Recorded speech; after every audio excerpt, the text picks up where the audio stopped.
గిన్నె నిండి పొరలడం అంటే ఏంటంటే, గిన్నె నిండి పొరలడం అంటే దేవుని సన్నిధిలో నీ ఆత్మను కుమ్మరించటం.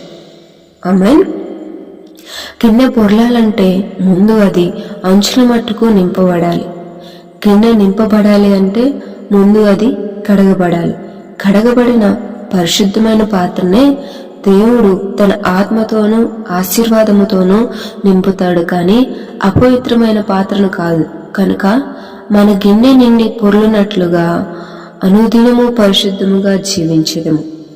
తలంపులలోను, మాటలోను, క్రియలోను, నడతలలోను పరిశుద్ధముగా జీవించి ప్రభువును సంతోషపరిచి అబ్రహాము వలె, యోసేపు వలె, దావీదు వలె తాము ఆశీర్వదించబడటమే కాక అనేక మందికి ఆశీర్వాదకరముగా మారునట్లు మనము దేవుని సన్నిధిలో దీవించబడము.